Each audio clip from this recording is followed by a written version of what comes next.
What's up, everybody? This is Trey Biddy with HawgSports.com, HAWGsports.com. A lot to get to today. I want to really dive into Arkansas's rosters now that recruiting cycle and transfer portal has kind of come and gone, and see where Arkansas stands now. Also, recruiting never stops. June is a very, very busy month for recruiting, and Arkansas's got like 30-something visitors already scheduled. Like 14 of them are four-star recruits. We're going to talk about all that and more on today's episode of Hog Sports Live.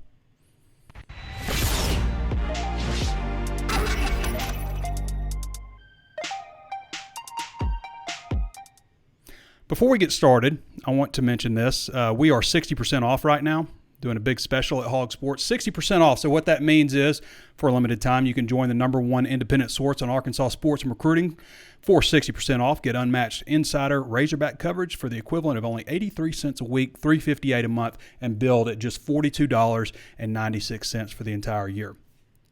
It's a hell of a deal. Hell of a deal. And it used to be like summer months, this wasn't like the ideal time to sign up. But now with the recruiting calendar, the way things have changed around, June being such a big month, I think all the way through June 27th, they can have official visitors. Such a big month for recruiting. And we'll talk about that a little bit more, what they've got planned for this weekend and whatnot. Arkansas baseball, obviously, out of the College World Series, lost their regional.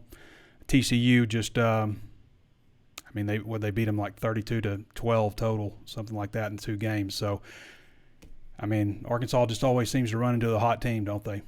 So, unfortunate ending to what was really a really good baseball season. Overcame a lot with injuries and things like that. Baseball is just, especially when you play so few games, because baseball to me is like over the course of a long stretch of games, like MLB baseball playing 162 games. Like eventually, things just work out. It's kind of like if you flip a coin, 10 times, you might land on heads 7 times. But the more you flip that coin, if you flip the coin 1,000 times, the more you get to that 50-50 mark. And I also feel like kind of with baseball, it just plays its way out over the course of time where you really figure out who the better teams are. And you come to the postseason, it's why the #1 team never wins it. You got to get some luck on your side. Some things have to go your way. Arkansas had some pitching issues, a lot of other things. So didn't get it done this year once again, but another fun season. NBA draft is a couple weeks away. Just looking ahead to that. Let's see.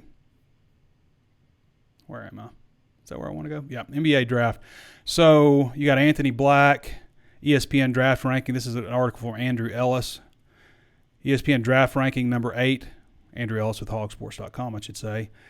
CBS has him 9th overall. Ringer mock draft has him 9th overall. Yahoo mock draft has him 6th. And NBA Draft.net mock draft has him 5th. So people obviously very high on Anthony Black, as they should be. Nick Smith, anywhere from 13th to, somebody has him 9th. Yahoo has him 9th. NBA Draft.net has him 9th to 17th. The Ringer has him 17th. We'll all be following along. Jordan Walsh, see a lot of second-round projections, 54th overall, 53rd overall, 41st overall, 40th on ESPN, but generally a second-round guy. Obviously, he just took it all the way to the end on announcing whether he was coming back or not in light of the Ron Holland stuff where, guys, we had videos ready, we had content ready for his announcement to Arkansas, and they just totally got burned. The biggest burn maybe since Dorial Green Beckham. Ricky Council, the 4th. A lot of second-round picks, 58th overall, 52, 45, 47. A lot of the numbers you're seeing for Ricky Council. So that's where things are with basketball. Arkansas's roster, obviously they have 1 spot left with Ron Holland choosing not to come back, with Devo coming back, with Jordan Walsh deciding to go. So 1 spot left, and I guess all eyes are on Grant Nelson out of North Dakota State University. 6'11", 235-pound guy who would fit in nicely to what Arkansas needs. There's a lot of schools that are interested. He's supposed to be visiting, I believe, Thursday. And hopefully we'll have a decision soon, and Arkansas can move forward with that. So if Grant Nelson jumps on board, that'll give Arkansas 13 scholarship players for next year. Everybody else has already enrolled. They're going through summer school classes, which started on May 30th. But everybody else on the basketball team has enrolled and is ready to go. Everybody that was testing NBA waters has announced they're coming back to Arkansas, except for the guys we just mentioned, of course, who were with Arkansas, but like L. Ellis and those guys. Grant Nelson, who's the guy that they're in on. Really, it's him or bust, I guess. CBS Sports is taking this opportunity to come out with a way too early college basketball rankings. Everything is way, way too early. Let me get this off here. Everything is way, way too early for ranking college basketball until transfer portal stuff is done. Like Arkansas is 10th, which just it feels like their default position over the last few years. It's like we got to have Arkansas in the top 10. Let's put them at 10th. Just like I feel like the last 3 years Arkansas has been 10th going into the season. So, but Grant Nelson obviously would boost that ranking a little bit if they could get him. Again, he's got a lot of schools off after him. But if you want to see the full list, I can read it off to you real quick. You got Kansas 1, Purdue 2, Duke 3, Florida Atlantic 4, Michigan State 5, Marquette 6, Houston 7, Creighton 8, Miami 9, Arkansas, of course, 10. Get your questions in. We're probably going to get to some of your questions. Arkansas's football class, the class that is enrolled now with, again, everybody's enrolled. Nobody didn't show up or anything. They had a few things where, medical clearance, getting people enrolled late that last week when classes were starting. You have two options in summer school starting on May 30th. You can go 5-week class, and I think there's an 8-week class also. So there's two different, it just depends on how often you go, how long the classes are. I may sneeze in a minute. I don't know if I've sneezed on here before. But it could be awkward if it happens because I've got a rib issue, and when I hiccup or sneeze, it hurts. So stick around if you want to see me in pain. I can feel it coming. At least it doesn't hurt when I laugh anymore. All right, so everybody's enrolled for football. That's 18 transfers, 21. Not everybody's enrolled. Because Arkansas just recently got a commitment. He is actually the 9th highest rated commitment in the class. Davion Dozier. This dude's, I think his dad tweeted it, but it was 1:18 in the morning, which is, I think, a record. I've seen a midnight commitment before, Christmas Day commitments, Mother's Day commitments, all these things that, put a guy like Danny West to work on a holiday. But I think this is the first I've seen at 1:18 in the morning. Not Davion Dozier. Is that what I said?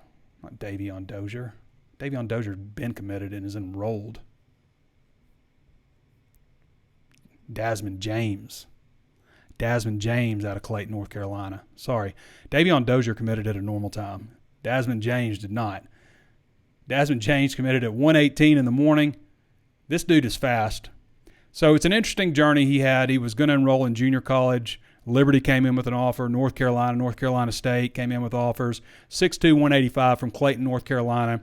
This dude is coming off of 4A state championships in the 100-meter dash and the 200-meter dash. 10.46 in the 100, 21.06 in the 200.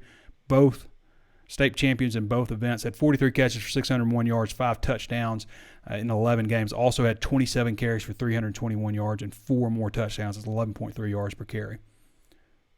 Desmond James. So Desmond James edition rounds out Arkansas scholarship distribution. 85 total. They're at the max. Anybody who leaves at this point is going to count against Arkansas scholarship total. There's no reason anybody would ever leave at this point unless they, people do stupid things, I guess. But you can't just transfer out of Arkansas right now and go play next season. You'd have to sit out. So transfer portal window's closed. Arkansas scholarship totals are closed. We can take a look at it real quick.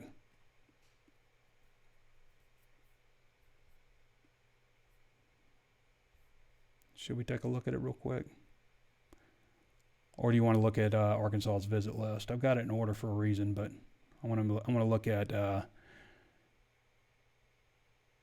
Let's see. Where are we at here? Where's my scholarship distribution? Here it is. Okay. All right. Final scholarship distribution. You guys know the formula that I use. I just kind of created the formula because it makes sense. It's a 3 deep plus 1. So if you have 3 wide receivers, you use 11 personnel, so you go out with 3 starting wide receivers, then you need to have 3 second-team wide receivers, 3 third-team wide receivers, and then a bonus guy for inevitably somebody's going to get banged up, right, at every position. So that gives you a good 3 deep. It's important to be able to, during the season to have, your first and second team get regular reps, but you also need a quality scout team out there. You need quality players, scholarship level players ideally. So that's why I kind of use that formula. So 3 deep plus 1. Quarterback, they have 4. Good shape. Running back, they have 5. A little extra bonus shape. But at the same time, you say that's bonus. They're going to use some more 2 tight end sets. You're going to see 2 tight end sets, 2 running back sets, 2 tight end sets. You're going to see, personnel-wise, just a few different wrinkles here and there. Offensively, you're going to see a lot of different wrinkles. You're going to see more throws over the middle. You're going to see more screen passes. I think you'll see KJ Jefferson moved out of the pocket a little bit more, in addition to some of the stuff that we're familiar with seeing. But two back sets here and there. But so 5 running backs makes sense. 9 wide receivers with the addition of Desmond James. I think with wide receiver, I've mentioned this before, but you've got a good number of players that are, biting. I would say probably the top 7 wide receivers who were here in the spring. Every single one of them is competing for a starting job. You don't always see that. They also got some quality walk-ons, but 9 wide receivers, they're pretty close. You'd like to see them at 10, but 9's pretty close. 6 tight ends, I think that makes sense also to be a little over. You'd just say 4 if you were going to run 11 personnel all the time, but they're going to run 12 personnel too with 2 tight ends out there, so it makes sense to have 6. Not going to do it all the time, or you'd say, you need to have 7, but going to do it sometimes. So 6 is a good number there. 15 offensive linemen. I like to see 16, even 17 offensive linemen, I think is really an ideal number for scholarship players. Again, they do have some quality walk-ons like a Josh Street, Brooks Edmondson, some other guys. They have some quality walk-ons on the offensive line, big guys. But 15 scholarship guys is okay. A little bit below what I'd like to see. 8 defensive ends. Good shape there. Defensive tackle, 8. Good shape there. They did some really good work on the defensive line. I mean, I'm looking at John Morgan. These are seniors. John Morgan, Trayton Jeffcoat, Zach Williams, Jashad Stewart. That's 4 senior defensive ends. Eric Gregory, Tarian Carter, Marcus Miller, Keevy Rose, Tank Booker. 9 scholarship senior defensive linemen. When has that ever happened? When do they change it to 85? Is it 92? 85 scholarship limit? I bet it's never happened. I bet it has never. Well, first of all, it's rare to bring in that many, but and they'll have to replace them. Now, some of these guys will have the option of coming back, but 9. And you know how many total scholarship seniors they got? 26, which is undoubtedly the most that Arkansas has had in the 85 scholarship era. And maybe in the 95 scholarship era. I mean, 26 is a ton of seniors. It's usually a good sign. They didn't all necessarily originate at Arkansas, so maybe there's some meshing going on there, but it's usually a good sign to have that many seniors. The thing that Arkansas did different in the transfer portal this year is they built for depth. They went from 8 scholarship players out of the portal last year all the way up to, I hope everybody can hear me okay. I didn't even do an audio test. Looks like it's working. All the way up to 18 transfer portal additions this year, more than twice what they had last year, which was maybe, I guess, the biggest transfer haul that they've ever had. Up there. I assume that's probably number 1. Linebacker, 9 linebackers. Good shape. Good shape at linebacker. Surplus. 9 cornerbacks. That's good shape. So I say the number for defensive backs all total should be 18. They have 9 safeties and 9 corners. 18 total. Good shape. And then you've got your scholarship punter, scholarship kicker, scholarship long snapper. Gives you 39 players on offense, 43 on defense, 3 specialists, 85 total. I've also broken it down by class if you want to look at that. Also, the biggest, it's pretty spread out. Like I break it down to redshirt senior, redshirt super senior, super senior. So redshirt super seniors, they have 7. Super seniors, guys who never redshirted, but this will be their last year of eligibility, they have 2. Redshirt seniors, these guys can come back, they have 12.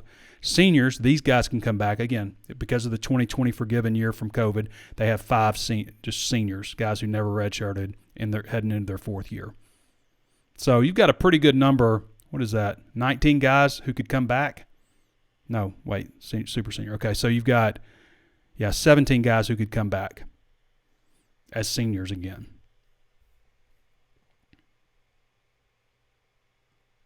So that's the final look at the roster. I can't remember the last time Arkansas filled up at 85. Usually they always award scholarships to some walk-ons here and there, but I think it's going to be harder for walk-ons to get scholarships because you can always go out and get people and fill up your roster, with guys who you might view as better than your walk-ons. It used to be, a few walk-ons every single year. And the way Pittman has done it the last couple of years, because they've had, I think, 83 scholarships a year before last, and then last year they had 84 scholarships. So he retroactively put players on scholarship. Cade Fortin put him on scholarship from last year and applied it forward. For Cade Fortin, it didn't feel retroactive because it's paying for the future semester basically. Anyway, did that with Harper Cole and Jackson Woodard the year before that. Retroactively put those guys on scholarship. So that won't happen this year. Official visitors, looking ahead to future rosters. Arkansas's they've already had C.J. Brown in, wide receiver out of Bentonville. Desmond James obviously already came in. And then those two are part of, I believe, 31 total guys they have scheduled on a list that is continuing to grow. I looked at it the other day, and there were like 21. So it's been growing a lot. 14 of them are 4-star recruits. They've got a good number of players coming in today. I'm giving Danny off today. It's a weird time for me to do HawgSports Live, too. I know that. Like, I didn't do the week before. We've had air conditioning issues. We had to get an air conditioner replaced. You have people coming in. The first people came in and I guess thought they were going to rob me. What they were going to. Obviously, I reached out to multiple people, and so we've had multiple people coming in, give us different quotes, and then the last people that came in installed the AC. A couple days later, it stopped working. Came back, added coolant. A couple days later, stopped working. Identified that there was a problem with the evaporator coil. That took a few hours. So that's what's taken up a lot of the time because I've had to deal with that. So I've missed out on, that's what's happened basically. A little too much information, I guess. You just want me to do the show. So they've got Jaquan McCray, is a 4-star offensive lineman out of Pinson, Alabama. I think he just recently visited Ole Miss also. Brian Huff out of Jonesboro, 4-star linebacker. Jordan Burns, 4-star linebacker out of Atlanta. Nate Palmer, 4-star running back out of Decatur, Texas. Decker DeGraff, a 3-star tight end out of Glendora, California. And Akari Johnson, a 3-star athlete out of Texarkana, Pleasant Grove. So that's who's coming in this weekend. Good-looking group overall. And then the next weekend, you got even more, a much bigger group. The weekend after that is a huge group. You've got the 23rd to the 25th, which I guess is going to be the last weekend maybe. You got 1, 2, 3, 4, 5, 6, 7, 8, 9, 10, 11, 12, 13, 14, 15, 16. That's a huge visit weekend. 16 players slated to come in June 23rd to 25th. So a lot going on. Arkansas's recruiting class currently is ranked 17th nationally. They have 10 commitments in the class. We expect them to add about 10 more, just with the nature of things. Now, it may end up being more high school guys. And the reason for that you could see more high school guys, they've really had to supplement a lot of things from issues they had with the 2020 recruiting class and the 2021 recruiting class. The 2020 class was obviously put together very fast when Sam Pittman was hired. And the 2021 class, they just weren't able to go out and evaluate players. they weren't able to go out and hit the road recruiting or host them for official. They're recruiting off video. So there are a lot of misses in those classes. In fact, I think there's only 2 players left from the 2020 class. So they've had to supplement that with the transfer portal. Thank God for the transfer portal. Thank God the transfer portal came along when it did, because Arkansas would be sunk.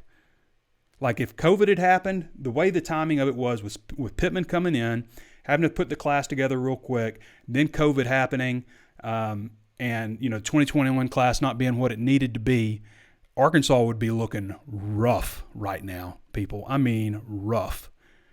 Thank God for the transfer portal. Because if it hadn't come along when it did, I mean, and also the forgiven year. I mean, if Arkansas back in 2021, if they didn't have all those seniors come back for an extra year, like Grant Morgan and Hayden Henry and Myron Cunningham, some of those guys, if they didn't have them come back, that wouldn't have been a 9-4 season.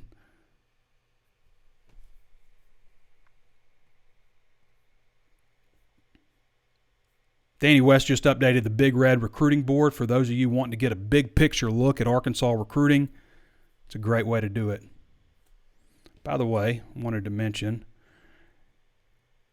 with the NBA draft coming up, we've also got, obviously, when the NBA playoffs start, getting going, when the finals get going, you've got, the NBA draft is just a couple of weeks away. We talked about that a little bit. I just wanted to mention, Bet Saracen, for those of you who don't know, has flash betting now, which means you can bet in game. They've got tonight's game between Denver and Miami at Denver -3.5 on the Bet Saracen app. That's at 7:30 tonight. It's Wednesday. Game 2, tied 1-1. The series is tied at 1-1 right now. Just wanted to mention that. Flash betting, cool deal, so you can do it live as it's going on. I guess you just have to be aware of the streaming, because you get a little bit of a delay through streaming apps and stuff. But anyway, check out the Big Red board. For those of you interested in following along with recruiting, you want the big picture of recruiting, as I mentioned before, 60% off at HawgSports right now. This lasts through June 15th, so you got about a week until this deal is over. So it breaks down to, there's no promo code either. No promo code to sign up. You just go to the website, HawgSports.com. Hey, it's a good Father's Day gift. Father's Day's coming up. Great Father's Day gift. 60% off. You don't even have to tell them you got it at 60% off. But it breaks down to 83 cents a week. What can you get for 83 cents a week that you just love? $3.58 a month, not much. $42.96 for the entire year. It's a hell of a deal, and it's a great time to sign up if you like recruiting. If you're a casual Razorback fan, you just checking out the headlines and following the games and stuff, I get it. Enjoy our free content. But if you're a diehard Hog fan, all the players, all the names and stuff, you really, this is what you're missing. You're missing HawgSports, our interaction on the Razor's Edge message board, all the content we put out.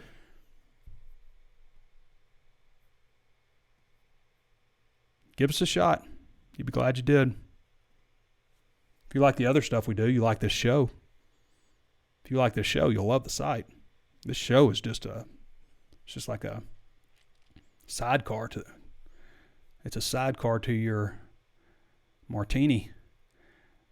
Let's see. Yeah, Big Red board for offense. It's just so much detail. It breaks down every single position group, which level, hot, warm, cold. Just a little breakdown on each player. It's great work Danny West does, who's been covering recruiting with us for, I feel like it's been 15 years, but I think it's been 13 years maybe. I did this breakdown looking ahead. What about 2024 NFL draft? Who are the people to look for 2024? Rocket Sanders is going to be on a lot of draft boards. If Rocket Sanders does what he did last year, he'll be really highly selected. I think Landon Jackson could be a guy that we see really emerge. Landon Jackson's 6'7", 269 pounds. He was about 3/4 speed last year coming off the ACL. They're expecting really, excuse me, I never sneezed either, really big things from Landon Jackson this year. KJ Jefferson, is he going to get drafted? If KJ Jefferson had continued at the pace he was at last season and played in He just played in 11 games. If he'd have played in all 13 games, he would have thrown for like 3,200 yards. He would have set the school record for single season record for rushing yards in a season with like 735. Probably would have had like 10 rushing touchdowns, maybe near 30 passing touchdowns. And if he does that, I think you see him on a lot more lists. There was a list by The Athletic the other day. It had him in the second tier, which only Caleb Williams was in tier 1, and then it was like everybody else, and he was in there. And that's about the highest respect I've seen. I saw a little while ago maybe he was number 1 ranked quarterback in the SEC. I've seen that change a little bit. People are starting to really like Jaden Daniels. So I've seen that change a little bit on where people have him projected in the SEC pecking order at quarterback. But if he had stayed healthy and he'd have thrown for over 3,000 yards and he'd have rushed for 750, I think you would have seen him a lot higher on national lists, because a lot of national people just kind of, and not saying they don't do a good job, but a lot of times you're just spread a little thin. You're looking at a lot of players and you might just glance and say, 2,600 yards, he's an okay passer, more of a runner. And that's not really the whole story, You miss out that he missed 2 games that Arkansas, by the way, lost. Arkansas lost both those games. If he's healthy for that Liberty game, they win the Liberty game, and maybe they split the other one. Maybe the home game against LSU, they lost 13-10, couldn't get any momentum going. They have KJ Jefferson for that game. They're going to have a little bit more offense and maybe enough to win it. They had no chance at going to Mississippi State without KJ Jefferson. But if they go 1-1 in those games and they win the Liberty game, same deal as last season, same record. I say last season, season 4, when they went 9-4. Dwight McGlothern, we've definitely heard him talked about a little bit. I got Al Walcott next. Al Walcott is a guy to keep an eye on. Trajan Jeffcoat, I think, has maybe a chance. Eric Gregory, I think, has possibly a chance. Eric Gregory was injured toward the end of last year. I think he's been playing out of position a little bit. I think he's better fit for defensive tackle versus an odd front defensive end, and he'll have that chance this year. But, Eric Gregory's been playing since he was a redshirt freshman. The only reason he redshirted that first year was because of an injury. Brady Latham, if Brady Latham comes back next year, he'll be Arkansas's first 5-year starter, and he'll end up starting more games than anybody in Razorback history. But I think Brady has a chance. He has got a possibility. Jaheim Thomas, I've got him on there. He put up some really good numbers for Cincinnati. He's got the size, 6'4", 245. You might say Bo Limmer also in that mix. Bo Limmer maybe have a chance, and then probably everybody else after that.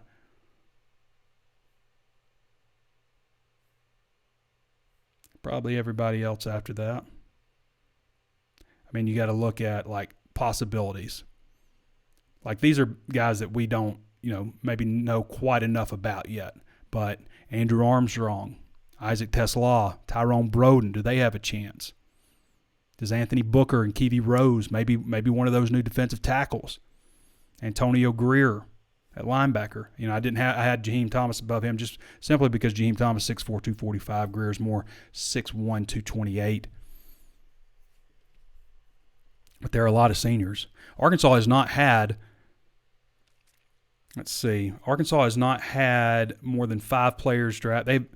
They haven't had more than 3 players drafted in a single year since 2015 season, leading to the 2016 draft, when they had 5 players drafted. And that's the second most that Arkansas has had in a year. They have had 6 drafted. This is the modern draft, modern 7-round draft era. They have had 6 players drafted twice, 2004 following the 2003 season. Or was it 2003 following the 2002 season? The season where they went to the SEC championship game. Those two, there's, back-to-back pretty good teams there, won 9 games back-to-back, Matt Jones. But they had 6 one of those years, and then in 2008, following the 2007 season. No, 2006. I think it was 2006 following the 2007 following the 2006 season. Sorry, it's a long time ago, and I'm trying to remember exactly, but they had 6 that year also. So years where they have teams that go to the SEC championship game, they have the most players drafted. Go figure.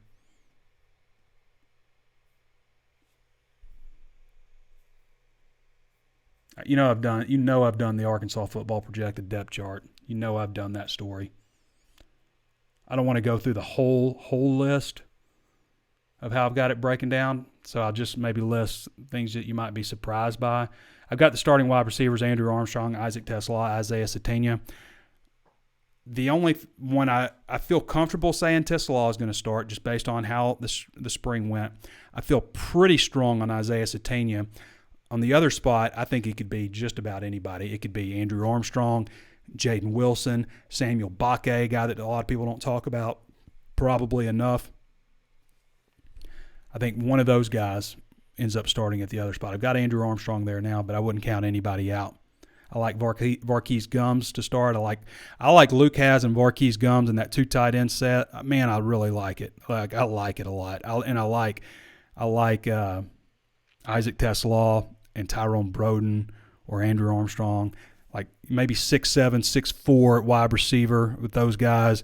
Those 2 tight ends I just mentioned, Rocket Sanders, KJ Jefferson. Will the offensive line hold up for him? I think it will. I mean, with the offensive line, guys, like we've been waiting for this next group to move into, getting old enough. This is one of the reasons Sam Pittman was intriguing to bring here is because he was going to bring a lot of offensive linemen in.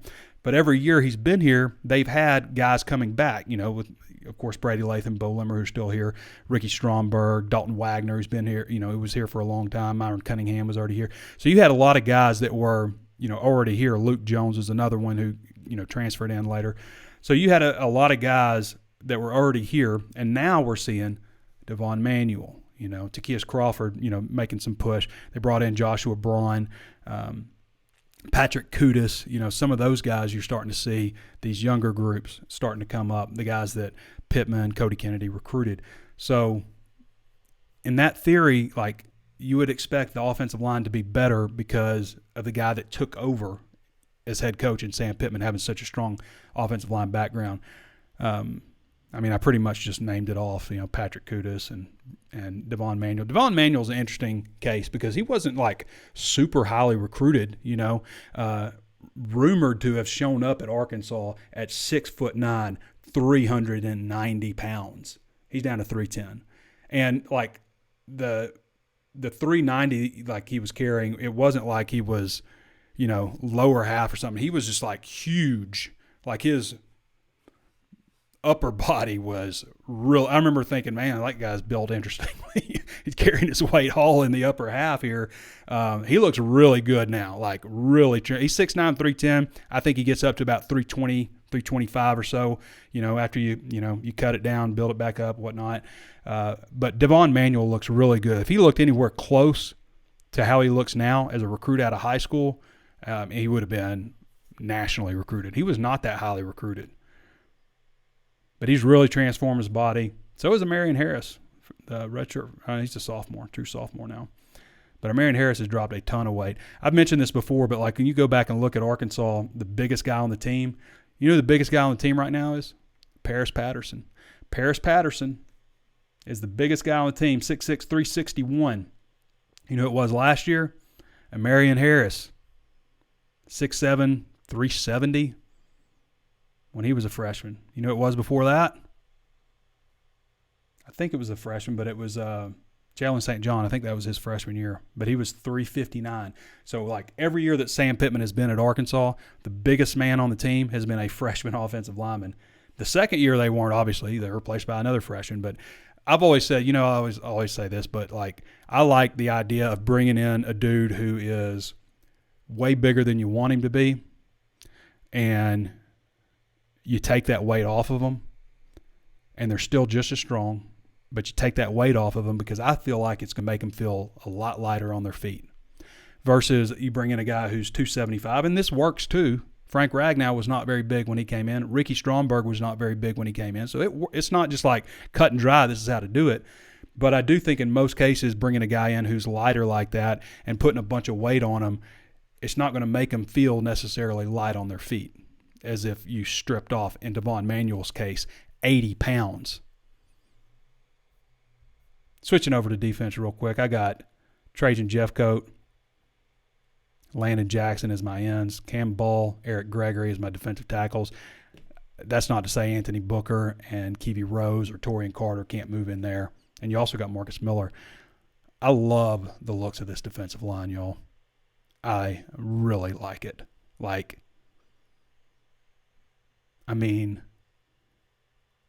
You don't have to play these guys that much. And these are players that used to be subbing out more than any player on the defensive line, specifically interior defensive line. Man, if they can stay healthy throughout the season, if they don't stay healthy, they should be able to absorb this pretty good. But, I'm talking they're 3 deep at defensive tackle. And they got a guy, Ian Jaffrard, who's going to be the biggest guy on campus. He's not an offensive lineman. He's 6'6", 380 or so right now. He's on campus now, defensive tackle, but he's coming in. That he'd be like a tree trunk. He's just not going to move him. So, very good depth. And at defensive end, Jeff Coate, Jashad Stewart, John Morgan, Landon Jackson, Nico Davier, Zach Williams. Guys, that's not bad. That is not a bad-looking group overall. It may be as good a looking group as I've seen when you consider top to bottom. Now, is there a future NFL guy on here? I think there are at defensive end. Landon Jackson, maybe Trajan Jeffcoat. Defensive tackle, I'm not sure. Maybe Cam Ball one day. He's just a redshirt sophomore. Maybe Anthony Booker is. Maybe Eric Gregory is. I'm interested to see how he does on the interior. He's been 6'4", 300-plus playing end. Linebacker, Antonio Greer, Chris Paul, and then Jaheim Thomas maybe being the third guy. I also think Jordan Crook, we're going to see a lot of him. I like Manny Powell's future. 9 scholarship linebackers, guys. That's pretty good. Safety, probably the weaker spot on the team. Like if you were saying you were identifying an area. Now they do have Hudson Clark who Hudson Clark is a proven SEC player. He may not be an All-American or even an All-SEC player, but he's a proven player. I actually think he was USA Today All-SEC or something like that, not one of the main ones. But he's a proven player, and I said all last year he's far from the biggest problem Arkansas has in the secondary, which I was right. And if anybody disagrees with that, then you're insane. Just go ahead and check yourself in to the asylum. But they are a little thin there. I think, getting A.J. Brathwaite is big. Jaden Johnson did not play very well last year. In fact, the bowl game, I was just like, what is happening here? What is this guy doing? And they ended up benching him. But he was pretty good. We felt pretty good about Jaden Johnson as a freshman. But he just had a sophomore slump. And maybe he can bounce back a little bit. There have been other guys who've had sophomore slump. Cedric Cobbs had a sophomore slump and didn't really come back until he was like a senior when he ran for 1,300 yards. And there have been plenty of other players who just didn't do as well that sophomore year. I think you move Lorando Johnson from corner to safety. I just think it makes too much sense. These guys are body types interchangeable. Safeties and corners are pretty much the same size these days. I think it makes sense to move him over there. I think he's a solid tackler. He's very physical. Move him to safety. Keep your fingers crossed that you don't have the same issues you had from an injury standpoint like last year, and you should be okay because you've got Al Walcott also I've got penciled in at the hog position, which is the nickel. They call it the hog. You've got Dwight McGlothern, Jaheim Singletary, a former 5-star who I've just penciled in there. You've also got Keon Stewart from TCU, You got Ladarius Bishop coming back. Jalen Braxton at some point, he's the number 1 ranked recruit in the class of 2023.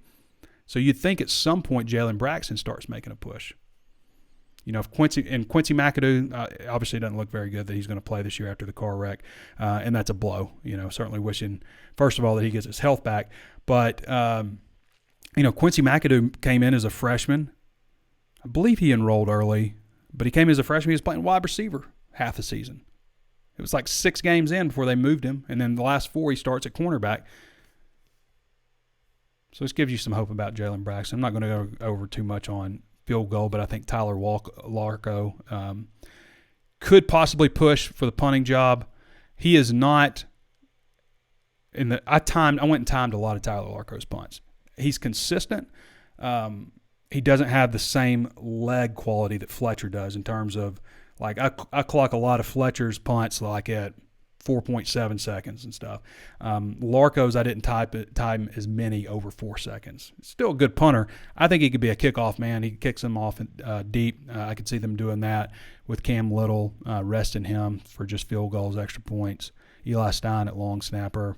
And whoever's the starting punter will be the holder, probably Max Fletcher.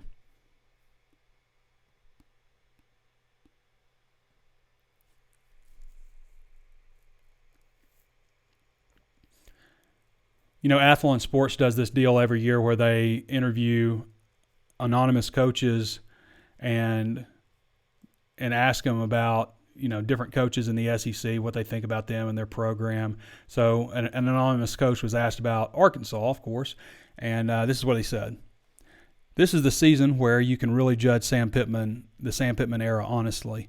Chad Morris was an absolute fraud as a head coach, but he did recruit Texas pretty well, at least enough for those guys to develop some of them. Now you're going to see what the roster replacements under this staff specifically. Are there cultural issues? ? They lost coordinators, the tight end coach who's an alum, and their strength and conditioning coach who's really popular. I don't know how popular he was.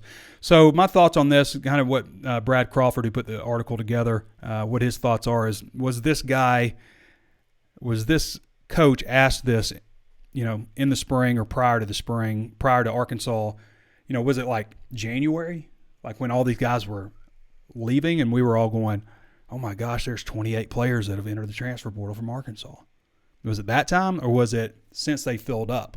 Because to me, they lost 5 guys that they probably wouldn't wanted to lose.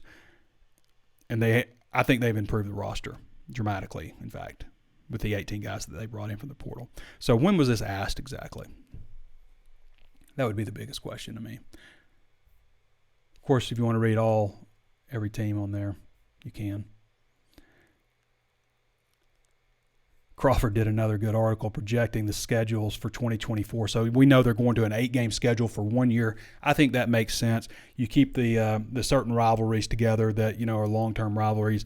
And then I think it just screams like, and then we're moving to 9 games, guys. We're going to go 9 games. So you got a year to figure it out. There's certain, maybe some contracts here and there that they need to get through before they can, and give people time to, deal with things. What I'm not a fan of, if they go to 9 games, I'm not a fan of dropping that Power 5 non-conference opponent, and I've heard some coaches talking about that, including Sam Pittman. It's a new era in college football. There's 12-team playoff. It's not 4.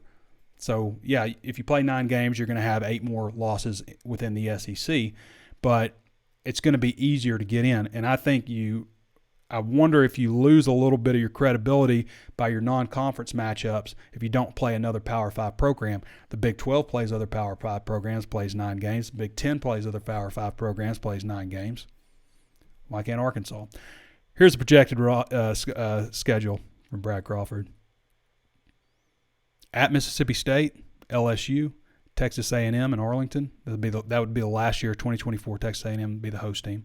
At Texas, Oklahoma, at Missouri, Ole Miss, and Alabama. So you're going to play Alabama, Oklahoma, Texas A&M, LSU. The only thing I think he left out is them shipping Arkansas off to Gainesville for the 5th time in 6 years. Every time that there is a schedule change or they have something to do with the schedule, COVID, Texas A&M, and Missouri coming into the league, to make things right, they just ship Arkansas off to Gainesville. That's why this will be this year the 4th out of 5 times that they've played Florida will be in Gainesville this year.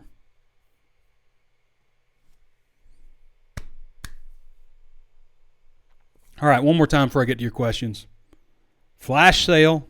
You got a week to sign up, but I'd go ahead and do it now if you're interested. HawgSports is 60% off. That's 83 cents a week, $358 a month, and billed at just $42.96 for the number one independent source on Arkansas sports and recruiting. We put out some free stuff. Our free content that we put out is generally stuff that comes from press conferences, stuff that other people are probably going to put out. Our breaking news stuff is generally free because everybody's just going to catch on and put it out also, even if we break it, and they'll put it out for free. So we take the ad dollars. We show you an ad, and we run a free article for you. Our VIP stuff is things that we put a lot of research in, stuff that we're projecting, stuff that we know about the future, all of our insider stuff. And, of course, our message board is VIP also with some great inside sources from some of the posters on there. Great interactions also. That's just the conversations we have. It's just like, I don't want to say it's like a family, but it's kind of like a bar. It's kind of like our own private club. It's the Elks Lodge. All right, so let's get to some questions now. But sign up at HawgSports if you haven't done so already, and throw us that 5-star review on Apple Podcasts, and throw us a thumbs up or a like on this video if you're enjoying it, and engage with it.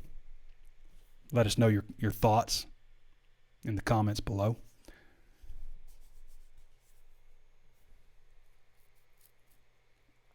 Matthew Turner says, Bay Fall news. Rumor is he's not on campus and backing out. He is not on campus. That's true. I don't think I mentioned that a minute ago.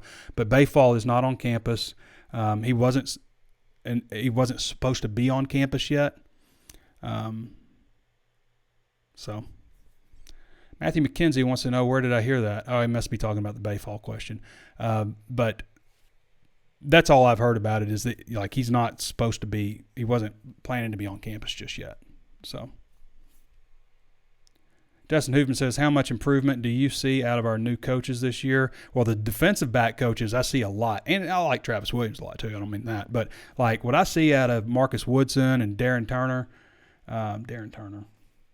Wilson, what I see out of those guys is just attention to detail, relating with the players very well. Just the way that they talk to the players is different to me. Just the way I see things, organized, especially with, the replacement at cornerback. I think Barry Odom was a good coach. I think he might have been a better linebackers coach than secondary coach. They vastly upgraded to the cornerback spot, I think. And I think overall, I think that Marcus Woodson, look what the guy did at Florida State. They were one of the worst pass defenses in the country when he got there. And last year, I think they were like 4th nationally, something like that, in passing yards allowed. And Travis Williams, too. I really like Travis Williams' energy. I don't know as much about Morgan Turner at tight end. Obviously we know what he did in his past, but I did not get a whole lot of opportunities to watch tight ends because they're kind of like all the way on the other end of the field, Cody says, did I read that the new guy runs a sub 4.40? Sounds like we got ourselves a returner. Well, he runs first of all, nobody should be returning kickoffs ever. You should just fair catch it. Bryce Stevens is also back at punt returner. But he runs a 10.4640, and that's a state championship meet time. Maybe he's run faster than that, but that is a very official time.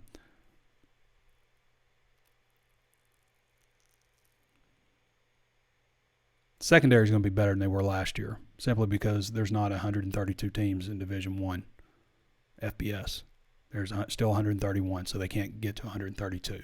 So they'll be better. Sam and staff impressed me with how they fixed the roster after the exodus, quality players as well as not just bodies.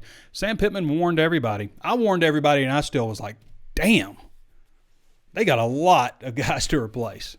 Like, we were hearing the whole time, like, hey, the secondary there's going to be a lot of movement in the secondary. Sam Pittman said, buckle up, And everybody, we all still freaked out, didn't we? But it was fun to see him reload the roster. Entertaining.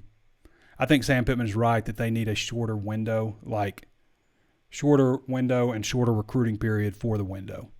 I don't think that's going to impact anybody either. I think he's right on that. Players don't need 45 days to decide if they're going to enter the transfer portal. Why do you need 45 days?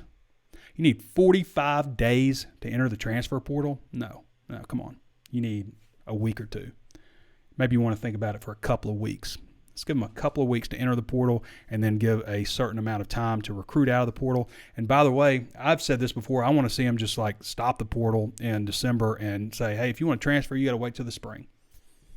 I wouldn't mind seeing that. At the same time, I'm not so sure that's a good thing for Arkansas, because Arkansas has the number 11th ranked portal class. They are the number 9th ranked team with most top 24/7 ranked 4-stars out of the transfer portal. I don't know if they're all 4 stars in the top 24/7, but out of the top 247 players Arkansas is tied for 9th for getting, the most in that group. I think they have 7. So transfer portal's been fantastic to Arkansas. As maybe annoyed as we are, as much as we're getting old, we don't like change and stuff. You can't deny what the transfer portal has done for Arkansas. Look at last year. All 8 guys, 9 including Cade Fortin, who was brought in as a walk-on. Every single one of those guys played a major role for Arkansas. Every single one of them started at least one game. Fortin started one game. Mississippi State, yeah. The only guy who didn't start was Jordan Dominic, who was second leading sack guy for Arkansas, 7.5 sacks.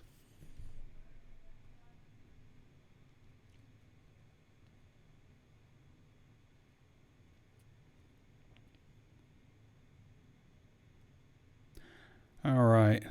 Dustin Hoofman says, could we see Dominic Johnson and Rocket Sanders in the backfield combination? That would be a power running duo like McFadden and Jones. Possibly. When they went to like a 2-back set in the spring, I generally saw Rashad DeBinion and A.J. Green as the 2 backs. I don't really remember seeing Rocket in that a lot. But, man, I'm really hoping that Dominic Johnson gets back healthy. He should be available for fall camp this year. He came in last year right after fall camp. But he was also hurt in the bowl game last year. This year he was hurt in like week 4, so he's got a lot more. I say last year, but I guess that was January 1. But Dominic was probably the best running back on the team in 2021. He probably was. And Rocket was obviously, they were 1A, 1B really. Rocket was dealing with that shoulder issue most of the last year, but Dominic's also he's got to get his weight down. He's at 253 pounds. That's a little heavy. Megan Trembling wants to fire DVH.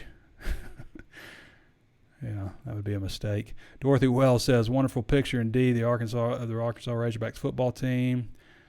Dorothy Wells says, go Hogs. Donnie A. Butt says, platinum board is where it's at on the Razor's Edge. Woo Pig Suey from SoCal. All right, one last time, everybody. I'm liking Denver tonight in Miami, first of all, at -3.5 on the Bet Saracen app right now. I don't think that's moved. Yep, -3.5, Bet Saracen app. One more time, sign up at HawgSports, HawgSports.com, part of the 24/7 Sports Network. 83 cents a week, $358 a month, billed at just $42.96 for the entire year. There's no promo code required to sign up. You just go to the site, HawgSports. You'll see the ad where you can click on 60% and go from there. You'll be really pleased you did. I promise you're going to be happy you did. If you've never signed up for us before and you sign up at other Razorback sites and you think that's what's out there, we got something different for you. I promise you. There's a reason that we're bigger than any Razorback site has ever been.